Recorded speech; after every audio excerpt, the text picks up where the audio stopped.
You don't want to hear about that shit in AA. I don't tell him that. I say, keep coming back. Come in, come and be a part of this thing. Come and join us. And that's what I say to our new folk today. Don't tell them young troops to get out.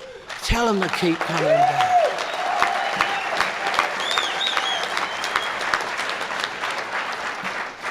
I maintain AA's first, principle.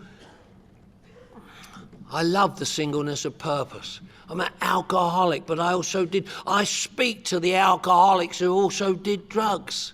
I talk to alcoholics who did drugs.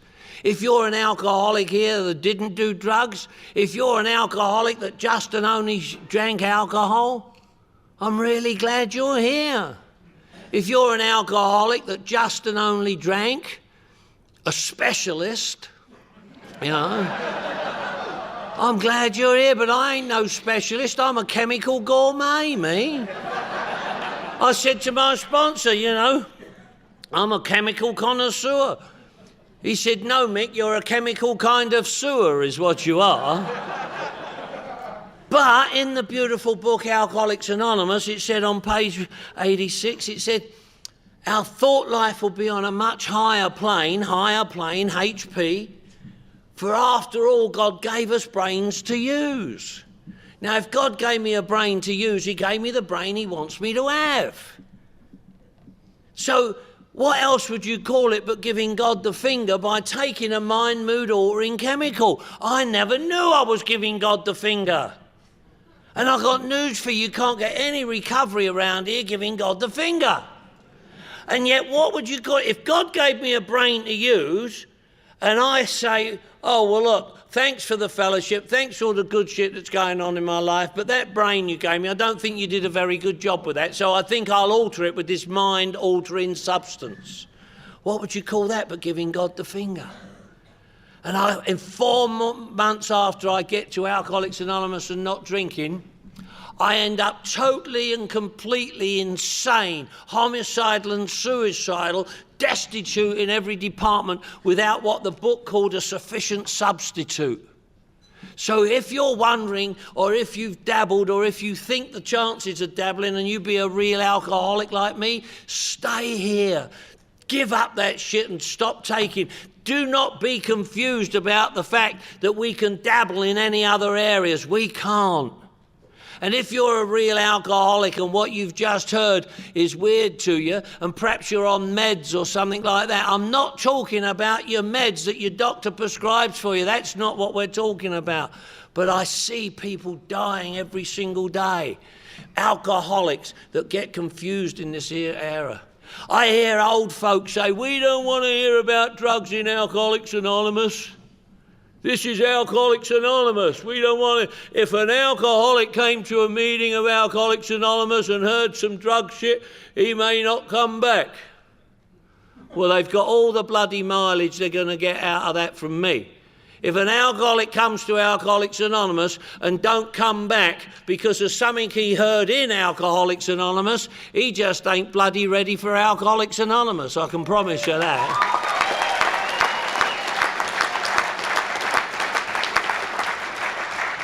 But talk in terms of how it relates to your alcoholism. And if you be alcoholic, alcohol consumes every part of your life. But say how I couldn't stop drinking and get a solution while I was smoking dope. Don't just talk for hours about smoking dope and drugs in Alcoholics Anonymous meetings. Tell us how it relates to your alcoholism. Be a small part of a great whole. Come and join us. Come and relate to us. And I see a lot of people getting a lot of shit. I don't mean to offend anybody by keep saying shit, but shit is S-H-I-T, simply how I think. Some of you think I'm full of shit, so I wrote a word for you too, crap, C-R-A-P, carrying resentments against people.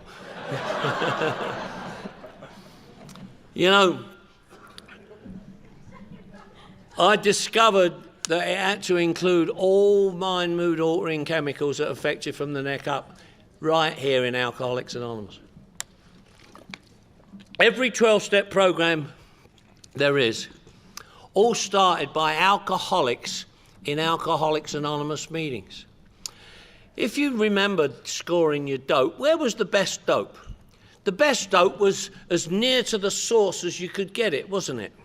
The further you got away from the man, the more the dope got stepped on and the weaker the dope was.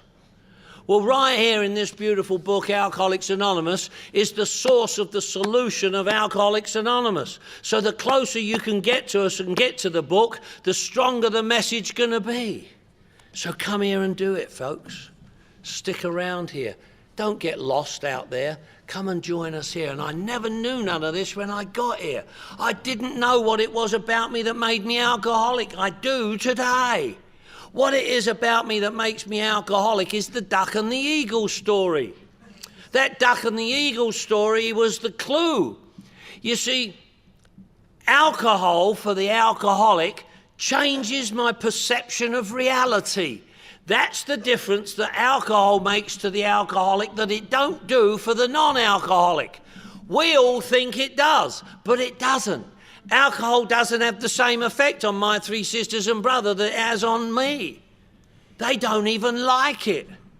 You see, the duck and the eagle story is I go out drinking as a delicate little duck, have a few stiff ones, and turn into this eagle and go swooping around looking for prey. It changes me from a duck to an eagle. I love it. Or I call it a nerd remover. Alcohol removes the nerdness. Anybody know what I'm talking about? I feel like a nerd, I drink, and I don't feel like a nerd. I feel like a nerd, and I drink, and I don't care if I'm a nerd. I feel like a nerd, and I drink, and you're a goddamn nerd. It changes my perception of reality, because I can't stand reality. Mary in my home group, she's this delicate little dudette, badass drunk. She says when she drinks, she feels wittier, prettier, and tittier. And I know exactly what she means. Alcohol changes my perception of reality. And it don't do that for the normal person. And guess what?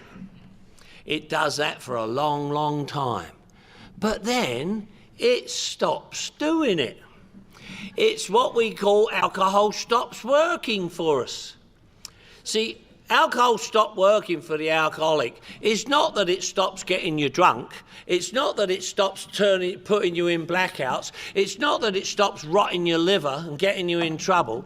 No, alcohol still does that. But what alcohol stops doing for the alcoholic, it stops changing his perception of reality. It stops changing him from a duck to an eagle. And that's what happened to me on January the 15th, 1983. I come out of a 3-day blackout. Any other blackout drinkers here? Yeah. Didn't even know what a blackout was, I didn't. Guy told me he was in a blackout. I said, no, I wasn't. Didn't know what it was, but denied it anyway, just in case. I deny everything. I didn't know it was a disease of denial. I do today, D-E-N-I-A-L. Don't even notice I am lying. You know? Or D-E-N-I-A-L, don't even notice it's a lie. I don't notice when I'm lying, and I don't notice when I'm being lied to, especially by a disease that tells me I ain't got it. Anybody relate to that? Anybody relate to the voices that talk to you? Who relates to the voices that talk to them? Yeah, no shit.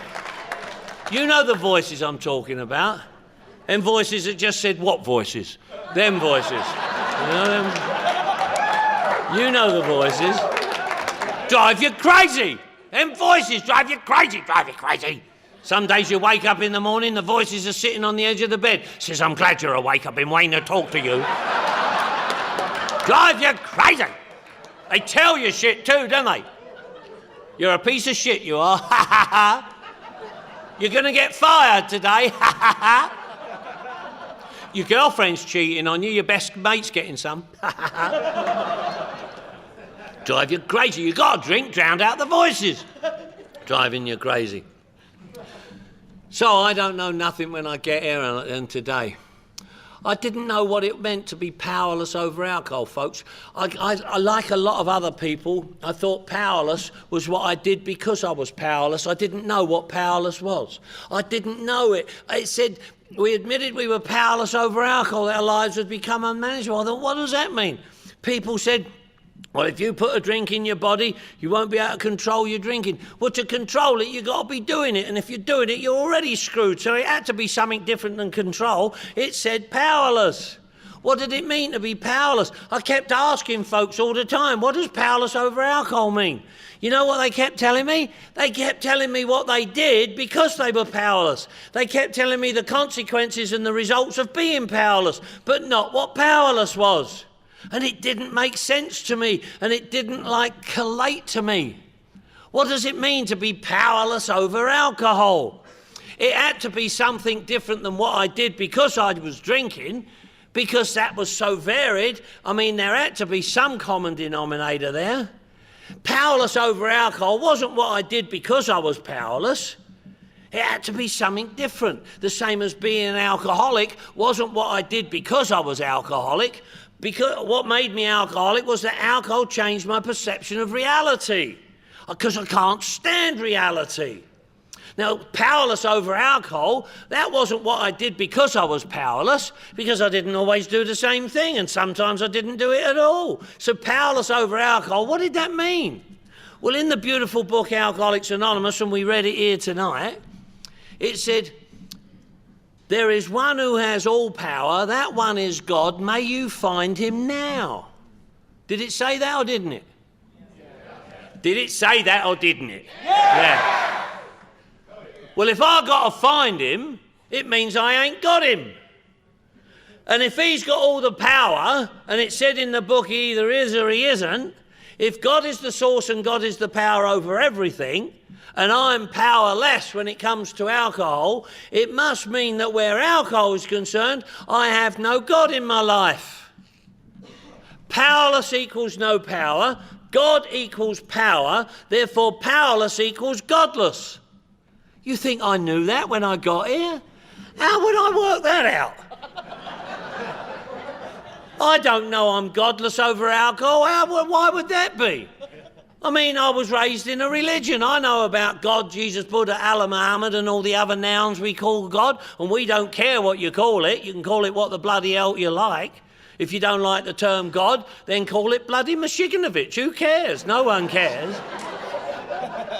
But whatever it is, I mean, how come I got no God in my life? I can't have a God in my life because otherwise I wouldn't be powerless. I just said to a 30-year sober man in our local group, he always talks about, I'm as powerless today as the day I walked into AA. I said, why do you say that? He said, because it's true. 30 years sober, powerless today as the day I walked in. I thought, I mean, to me, this is lip-flapping party line bullshit. I said to him, you're as powerless today as the day you walked into Alcoholics. Yes, he said, powerless over alcohol. I said, okay, then what do you do about it? He said, I pray to God. I said, what? He said, I pray to God. I said, but you just said you were powerless. That's right, he said, powerless over alcohol. I said, and you just said you prayed to God. That's right, he said. I said, well, make your bloody mind up. What do you mean, he said. I said, well, if you're powerless, you ain't got a God to pray to. And if you got a God to pray to, you ain't powerless. You can't say I'm powerless and I've got a God to pray to. That don't make no bloody sense.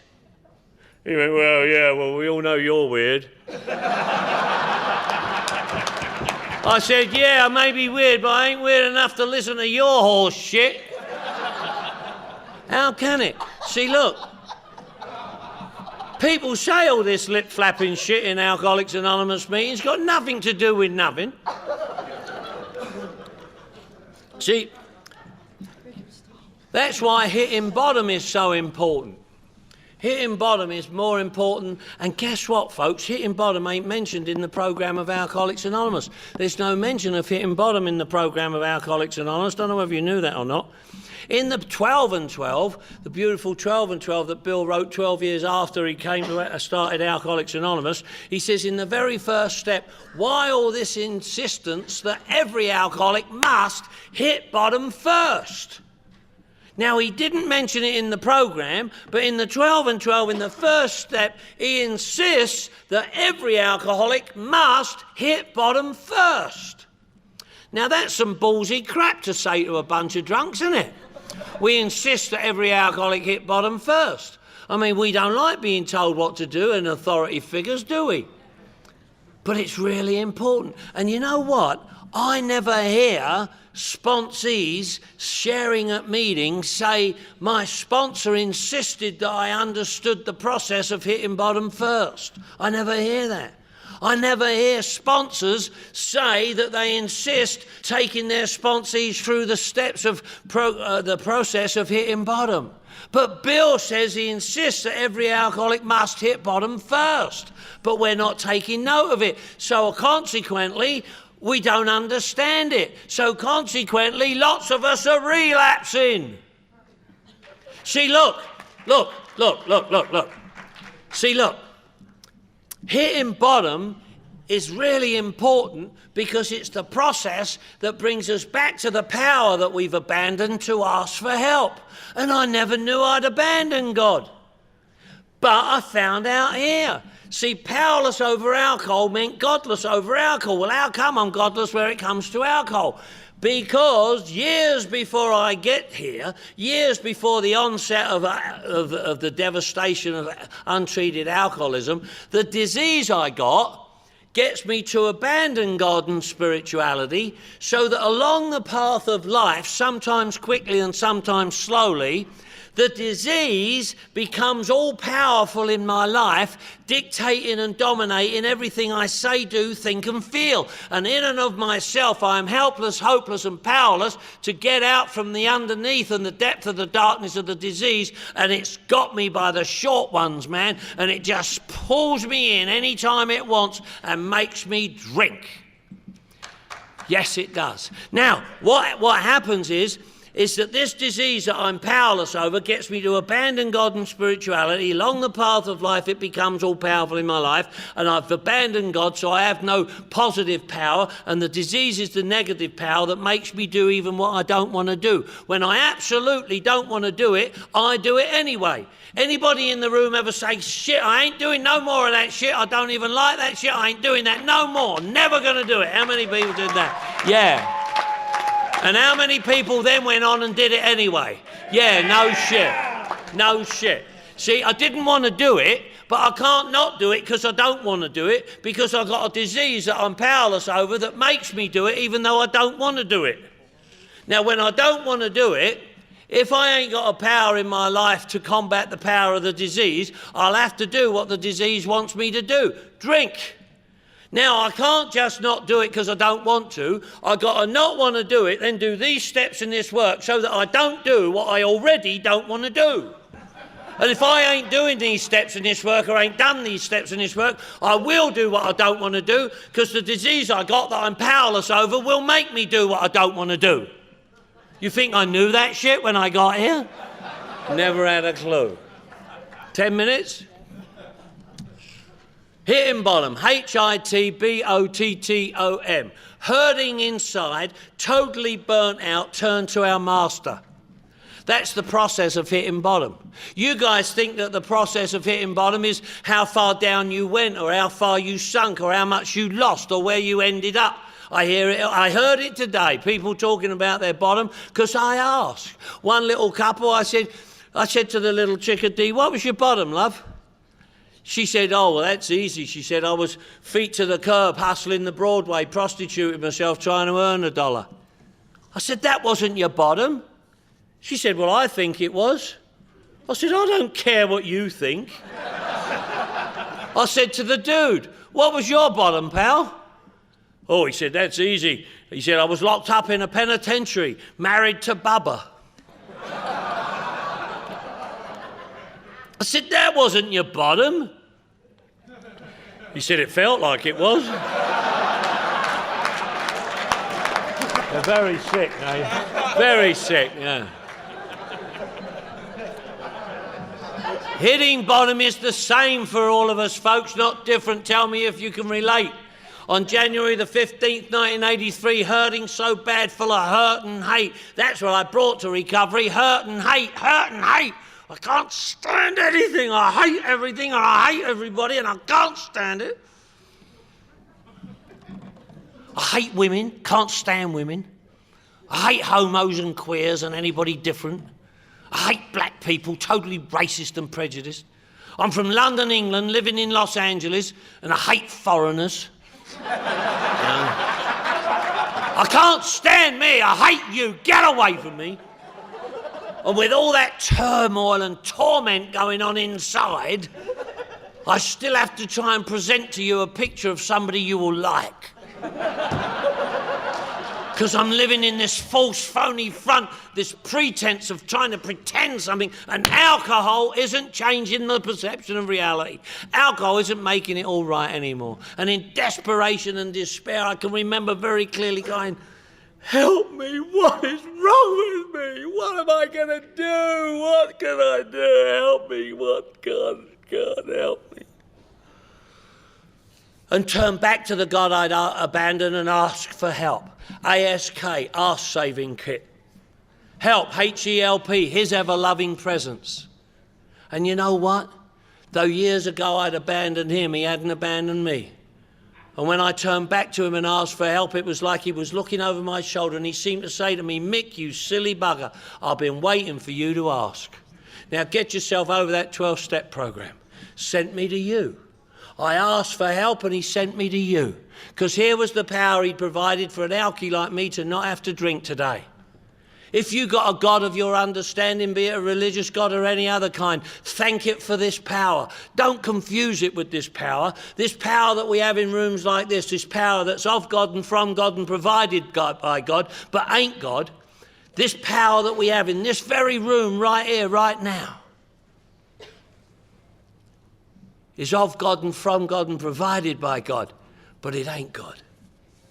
No more than the money in your pocket is the bank. The money in your pocket is from the bank and of the bank and provided by the bank, but it ain't the bank. There's so much more to the bank than the money in your pocket, and there's so much more to God than what we already know. That's why it's in the seeking. I turned back to God and asked for help. He sent me to you. Here was a 12-step spiritual fellowship. You guys introduced me to a big book, BIGBOOK, Believing in God Beats Our Old Knowledge. In the beautiful book was a program, PROGRAM, People Relying on God, Relaying a Message. Message, MESSAGE, me, Steps, sponsoring God every day. Steps, STEPS, solution to every problem, sober. Holy shit. We got to carry the message of recovery to the newcomer, NEWCOMER. Nothing else worked. Completely out of manageability, enter recovery. Why? So you stay sober. What do you mean sober? SOBER. Son of a bitch. Everything's real. That's what sober is. Wow.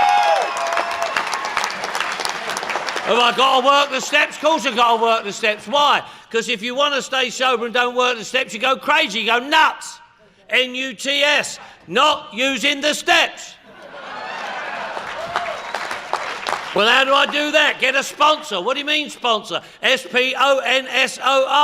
Sober person offering newcomers suggestions on recovery. That's what a sponsor is. Well, why? Just so I stay sober? No, so you get to apply these principles to all our affairs, especially them personal relationships. Anybody here good at relationships, the R word? No, we're not very good at them, are we? It don't stop us doing them, but we ain't no good at them. I wrote a word for relationships, RELATIONSHIP. Really exciting love affair turns into outrageous nightmare. Sobriety hangs in peril. You dig it?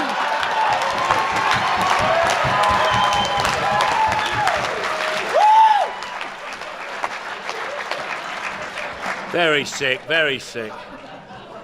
I don't know none of this when I come here. You know, they tell me that if you're wondering whether you is or whether you isn't a real alcoholic, there's an easy way of finding out. See, if you're wondering whether you is or whether you isn't a real alcoholic or not, you better not have laughed in here tonight. I've heard some laughter in here tonight. They say if you're laughing, you're relating.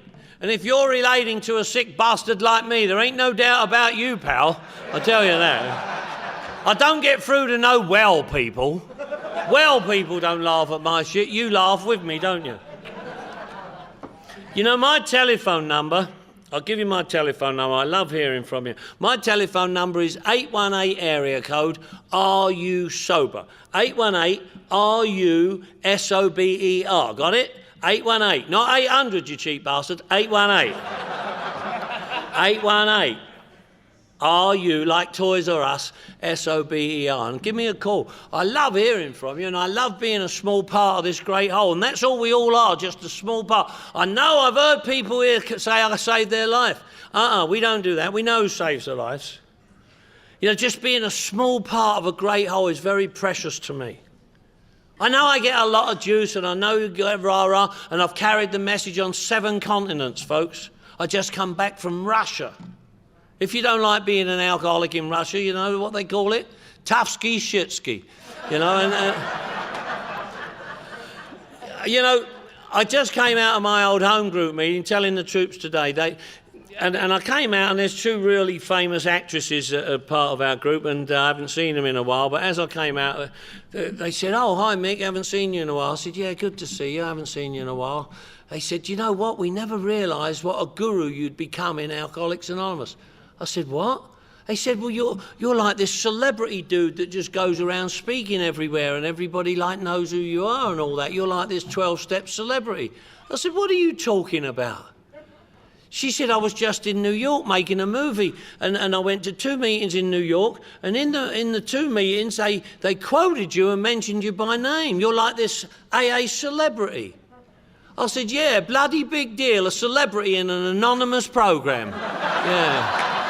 I said, no, you're a celebrity. I'm just a clean and sober member. And I love that, folks. I love just being a clean and sober member of this wonderful fellowship. There's nobody more important than anybody else. We're all just equal, all doing the same thing for the same reason, coming together to do together what we couldn't do apart. I couldn't stay sober, you couldn't stay sober, but together we can stay sober, together.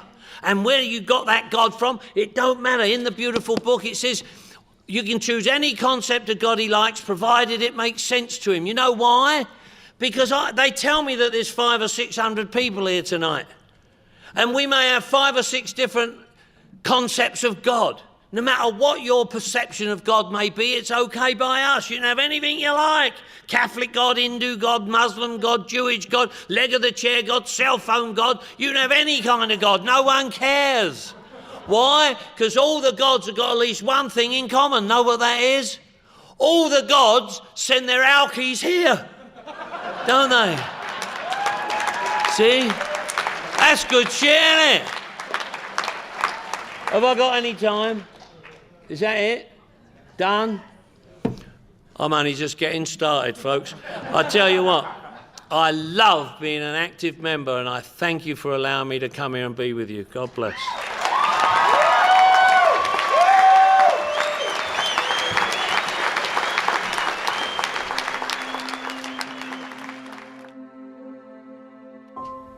We hope you enjoyed this recording.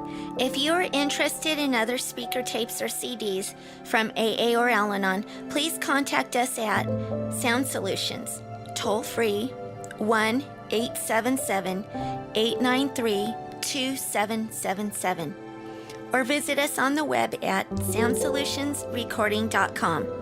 We are also available to cover your recording and sound system needs. Thank you for allowing us to be of service and carrying the message.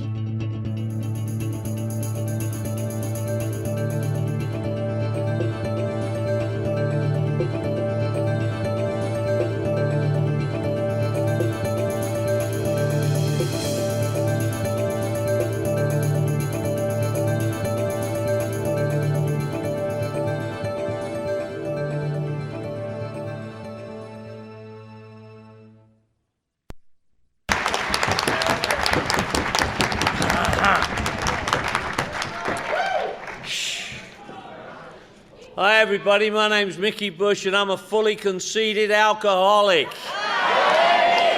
We love you, Mickey. Lots and lots and lots.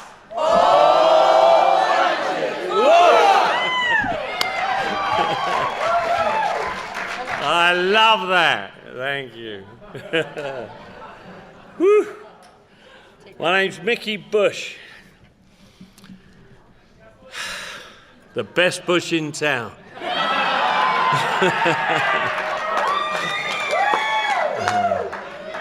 I just spoke in Washington, D.C., and in Washington, D.C., I announced that. I said, I'm Mickey Bush, the best bush in town.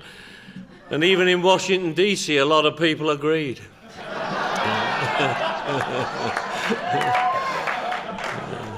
Delighted to be here. God, I had no idea it was going to be like this. I'm thrilled and delighted. Thanks for having me here.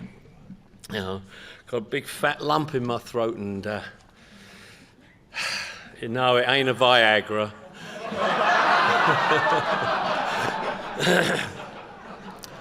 I swallowed one of them Viagras. It got stuck in my throat. I couldn't do the business because I had a stiff neck.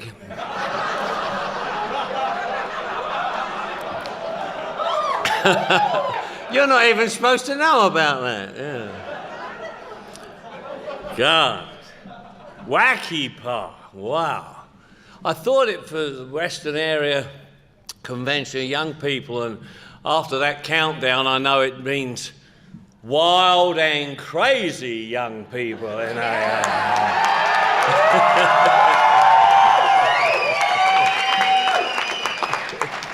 Yeah. Thank you.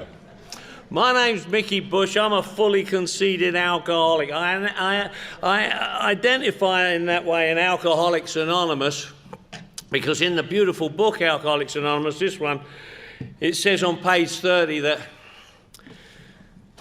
we learned we had to fully concede to our innermost self that we were alcoholic. This is the first step in recovery. And I never knew that when I got here on January the 15th, 1983. I'm Mickey Bush, I'm an alcoholic, probably an addict too. You know, I'm probably an addict, I'm probably lots of other things, but I identify in Alcoholics Anonymous as an alcoholic because that's the way alcoholics like it done. We like to identify one alcoholic to another alcoholic, see? So in Alcoholics Anonymous, I identify as an alcoholic, probably an addict. I go to lots of other groups as well, because being a real alcoholic, I have the right to be dysfunctional in as many ways as I like. You know? Don't tell me I'm restricted or limited in my sickness. I go to NA as well, and there I identify as an addict and probably an alcoholic, because that's the way they like it done. I go to Cocaine Anonymous, I identify there in the way they like. See, I'm a really sick dude. It don't matter what it is. If there's 12 steps attached to anything, I'm a contender for it, for heaven's sake. You know? AA, NA, CA, ACA, Overeaters, Little Peters, it don't matter what it is. Yeah, it don't matter. What's your name? Gabe?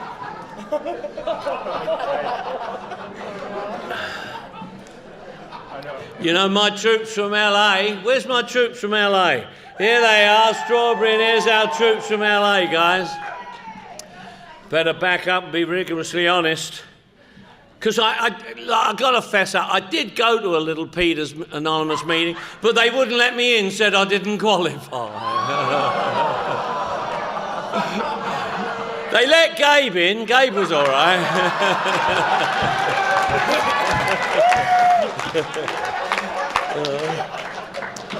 So you see, it don't matter. If there's 12 steps attached to anything, I'm a contender for it.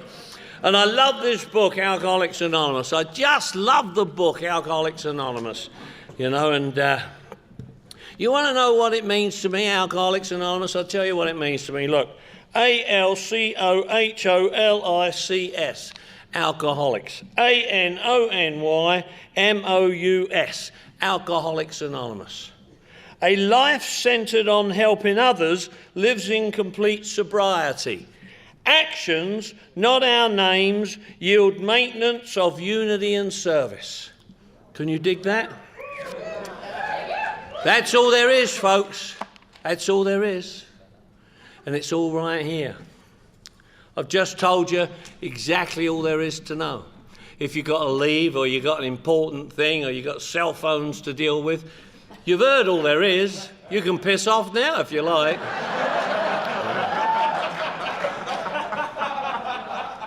I heard someone's cell phone just now. Where I got sober, the only reason we allow cell phones left on in the meetings is if you're expecting a call from the local VD clinic. So if your phone goes off, we sympathise, but you ain't getting laid tonight.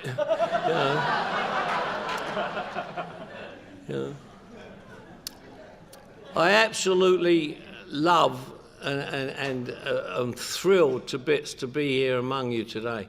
I couldn't help thinking when we were rah-rahing like that Alcoholics Anonymous is going to be in your hands.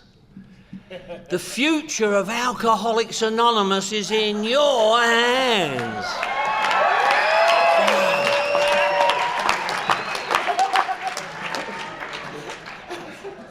I don't know whether I'm glad that I won't be around to be, part of it. But I got a feeling we're going to be all right and we're going to be safe hands. Thank you.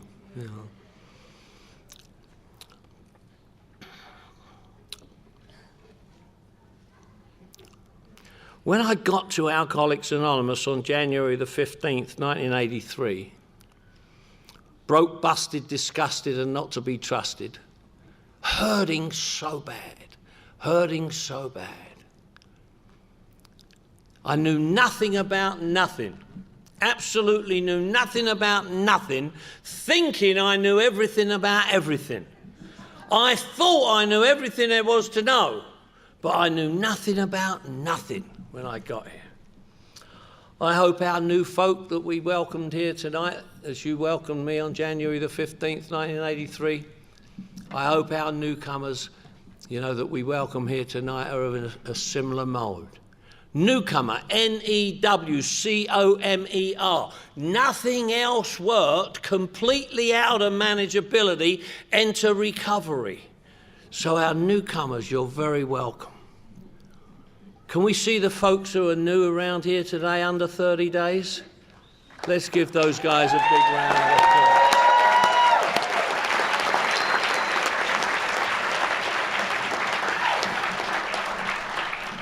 If I could, I'd give you a big hug.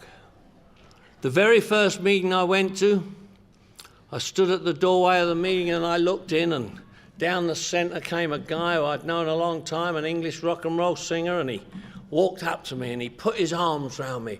I went, "What are you doing?" He went, "Giving you a hug." I went, "Get away from me, you goddamn pervert." I didn't know we gave hugs. I didn't do hugs. I don't know about hugs. I do today. You guys have been giving me loads of hugs this weekend. H-U-G-S, hugs. Hugs help us get sober. And when we're sober, hugs, H-U-G-S, hugs help us grow spiritually. So I hope we continue to give each other hugs. Thank you for all the hugs.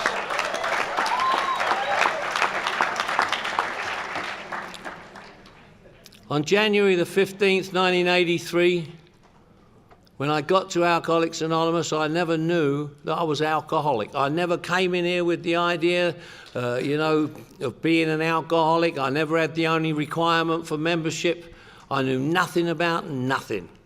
Everything I know since I've been here, everything I've got to know, is all as a result of what I've learnt here over the last 25 years.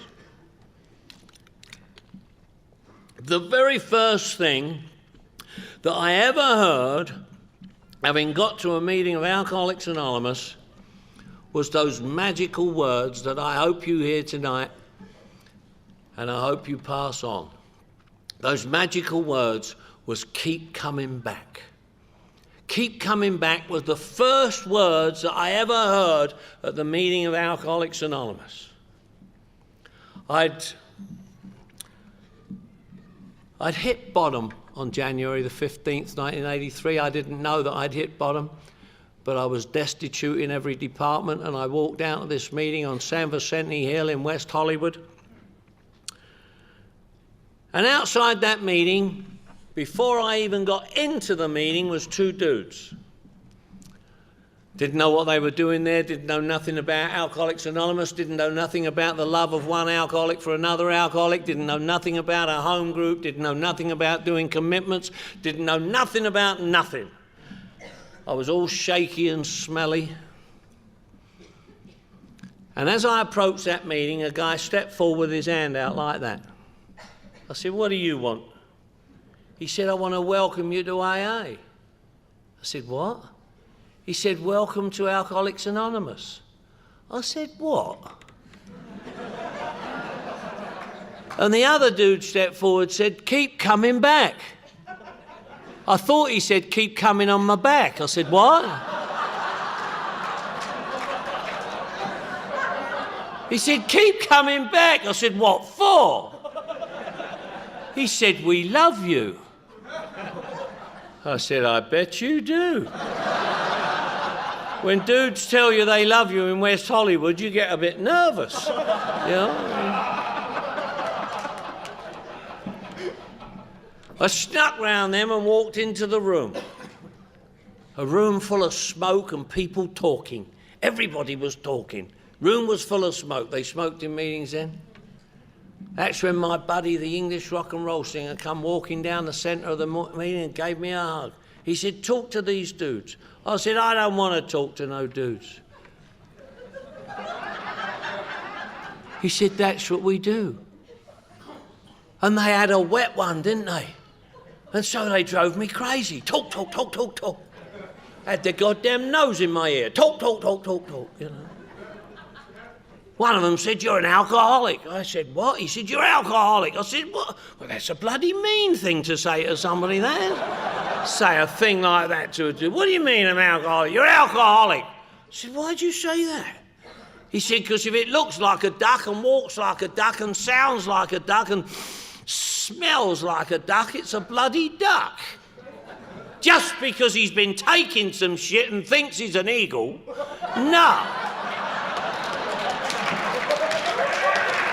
You're a duck. You're a duck, I'm a duck. Quack, quack." I went, "Holy shit. What is this? This is the bloody funny farm, man. Guys loving on you and shit, and ducks and eagles and shit. Oh, holy shit, what's this?" But later on, now did anybody take note of what time I started? Because they're taping this thing and they don't want me to go over. Anybody remember? Where's that taper dude? Give me the word. Give it to you too. Yeah.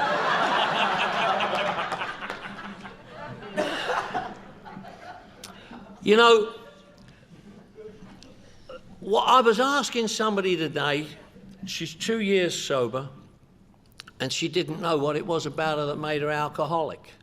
She could say she was alcoholic, she believed she was alcoholic, but she didn't know what it was. She knew what she did because she was alcoholic, but she didn't know what it was about her that made her alcoholic.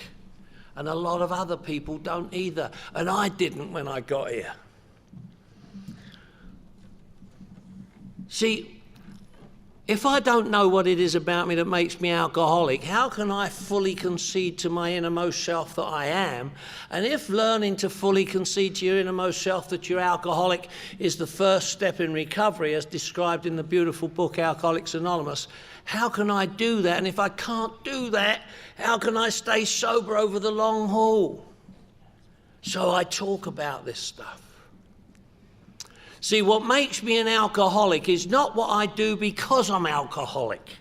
What makes me an alcoholic is not that I can't control and enjoy my drinking. One's too many, 1,000 ain't enough. Once I start, I can't stop. I can't stop from starting. I drink, I go into blackouts. All that's true if you're alcoholic, but it's not what makes us alcoholic.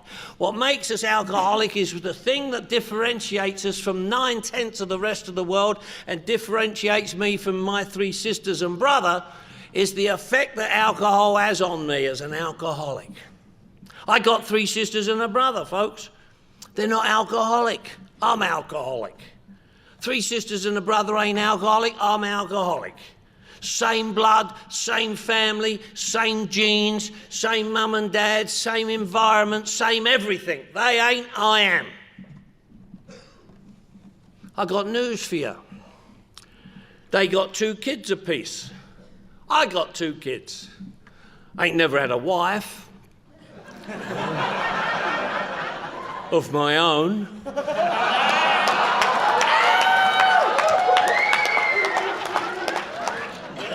But I got 2 kids. My 3 sisters and brother ain't alcoholic, their kids are. I am alcoholic, my kids ain't. That's weird shit, isn't it? That's the respect we have to pay to this disease. I know a lot of people talk about being born an alcoholic and all that kind of stuff, but that's not. The solution is in this beautiful book, Alcoholics Anonymous. See, what makes me alcoholic is what differentiates me from my 3 sisters and brother. My 3 sisters and brother, you know, they don't understand why I drink. I don't understand why they don't. I ask them, why don't you drink? They say, I don't like it. I say, what? What don't you like about it? They say, I don't like the way it makes me feel. I say, don't like the way it makes you feel? How does it make you feel? They say, well, if I have one too many, I feel sick. I say, sick? You got to drink past that.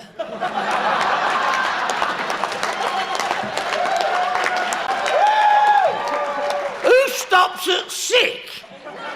I never stopped at sick. I'm a puker, for Christ's sake. I mean, I would puke. Oh, God, that's handy. Made room for some more. You know? I don't stop at sick. My 3 sisters and brother don't think it's funny. They think I'm weird. Any other weirdos in here tonight?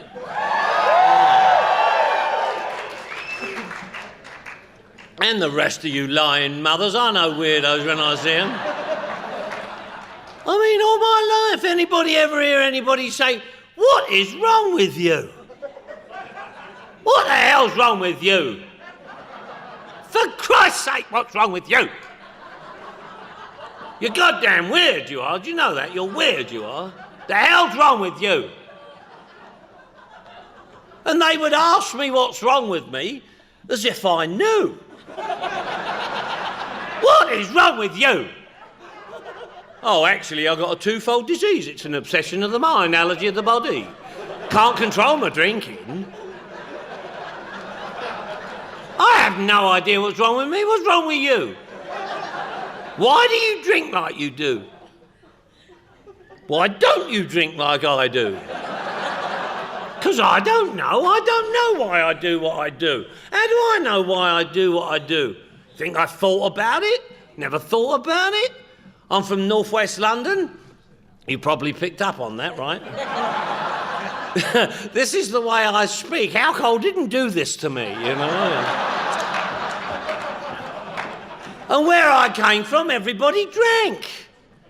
Don't know why we drank, never asked why we drank. They'd never reason to drink. Everybody just drank. Didn't know anybody who didn't drink. Don't know why we drank, never had a reason to drink. Everybody just drank. We drank if the team won, we drank if the team lost.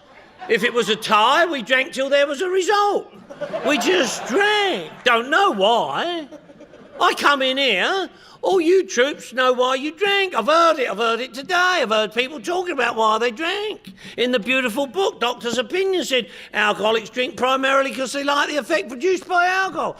Oh, I thought, all right. I ain't worried about that, never thought about it, all right. You know, you guys are talking about drinking because you were couldn't stand the pain, and you were covering up who you was, and you had all these issues. Pass the tissues, I got issues, you know. I thought, at what stage of the game did you discover that? I can't imagine going in any pub I ever drank at and saying to the bartender, "Oh, bartender, hit me with a triple shot of your best booze, because I can't stand who I am and I want to cover up the pain tonight." Never happened. Never happened. "Oh, Mr. Dealer Man, give me an extra rock of crack cocaine, because I really feel inadequate." Never happened. Never happened. I have no idea why I do what I do. Never thought about it. Don't know why I do what I do. How would I know? Why would I know? I don't think about that shit. I just do it. I like it. I've always done it. Don't know what else to do. Just keep doing it. Don't know why I do it. You guys know why you do it. Yeah. My 3 sisters and brother, they don't do it. My mum don't understand me. My mum she passed this year, my mum, she never understood me to the day she died. Every year I'd go home to London, England, see me mum. Every year I'd go round, knock her up, and I'd tell her, "Mum, I'm 24 years sober." She'd say, "So is the cat."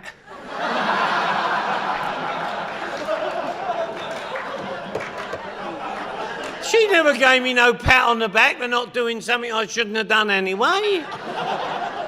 "I'm busy," she said. "I'm going to bingo," and that's it. I mean, she never understood. She weren't sick like you lot. She didn't relate to me, you know. Nobody did. I was the only alcoholic, you know. I was a dysfunctional child in a dysfunctional family, in a dysfunctional house, in a dysfunctional street, in a dysfunctional town, in a dysfunctional county, in a dysfunctional country, in a dysfunctional continent. So what did I do about it? Came to America.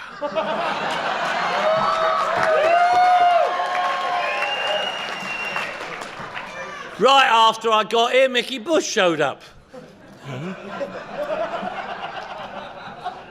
I don't know about anything. I mean, what do I know about nothing? I have no idea about gratitude or anything like that. I mean, you guys do. I don't. Gratitude? What the hell's gratitude? What the hell talks about gratitude? Screw gratitude. I don't know nothing about gratitude. People talking about that shit. And yet the truth is, I've had something to be grateful for ever since I was christened. I mean, think about it. My name's Mickey Bush. Mickey Bush. Mickey Bush. That puts me somewhere between a mouse and a president, you know. With this president, perhaps it ain't that big a gap, you know.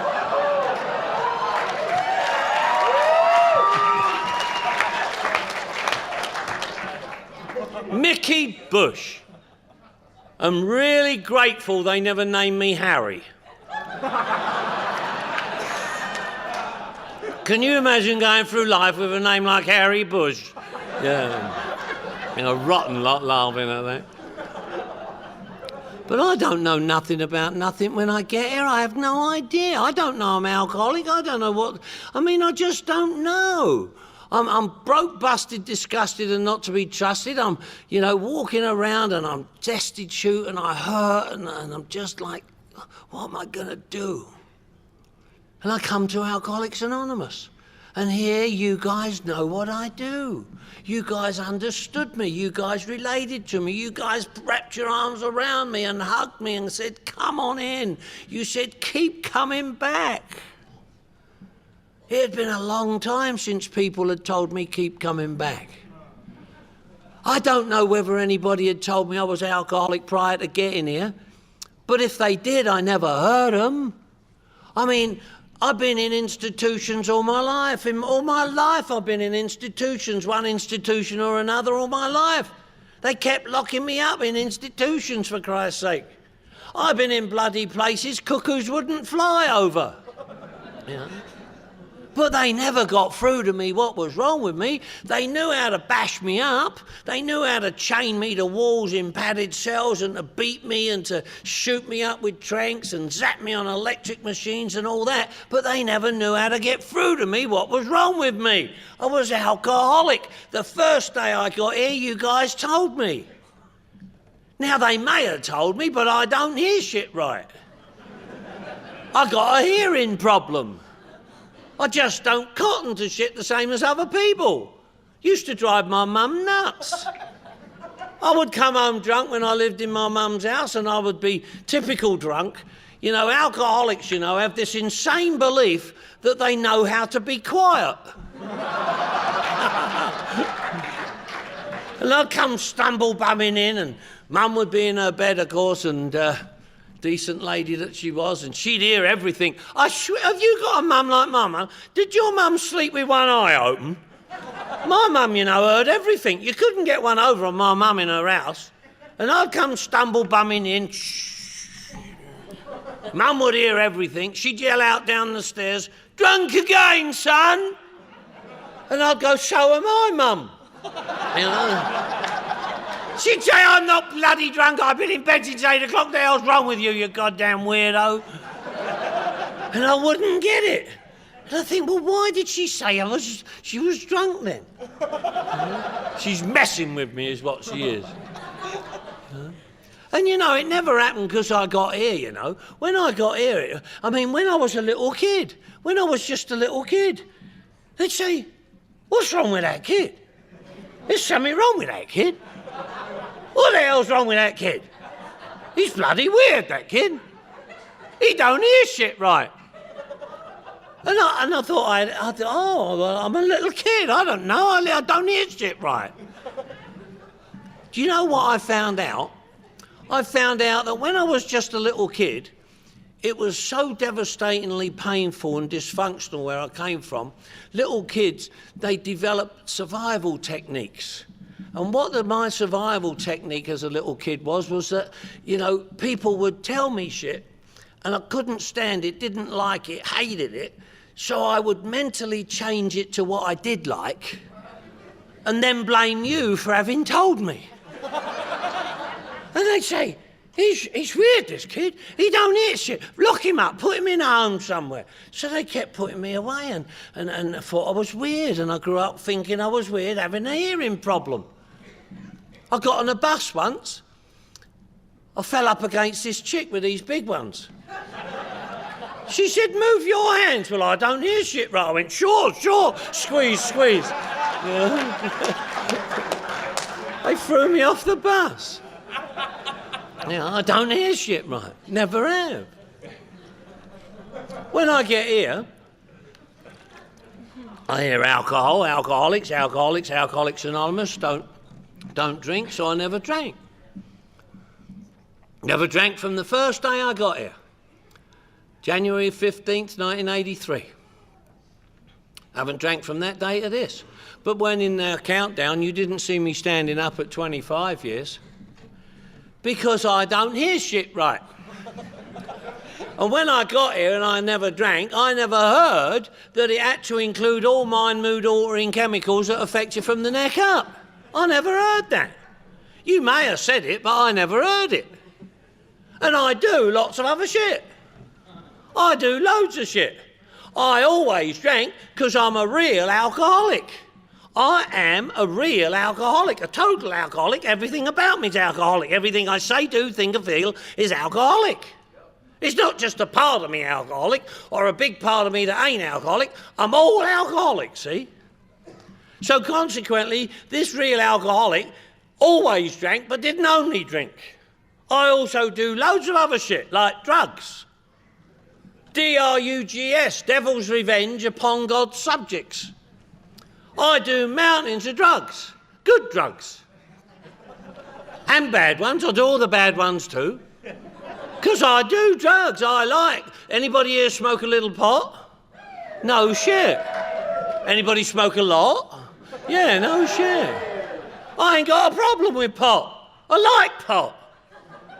Pot only does two things to me, makes me horny and makes me hungry. Nothing wrong with that.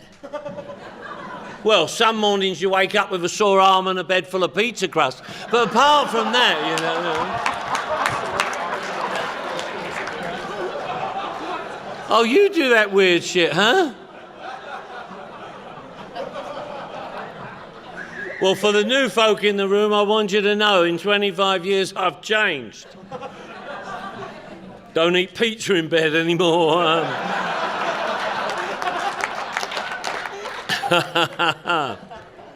I like cocaine. Anybody here do a little cocaine? Anybody do a lot? Yeah, no shit. I ain't got a problem with cocaine. I don't do anything with cocaine, me. Except pay for it. Don't like paying for it. I mean, I do loads of other shit. I like speed, crystal, crank. Anybody here do a little speed, crystal, crank? Anybody do a lot? Yeah, no shit. Did it make your dick disappear too? Yeah. You ain't gonna read that in no Betty Ford manual. Oh, fire up some crystal, your dick will disappear. No, it don't say that. It's funny how the ladies all seem to recognise that. Dudes are going, not me, rock on, Tommy. Yeah, ladies are going, sure, pal. Yeah. I like heroin, I don't mind a little smack here and there. You know, I like smack. I don't care if I puke on you, I'm a puker, for Christ's sake. But I'm here to tell you now. You know, I quit drinking in Alcoholics Anonymous on January the 15th, 1983, but I never heard that it had to include all my mood-altering chemicals, and for 4 months later, I'm still doing all the other shit. And guess what, folks? You never kicked me out.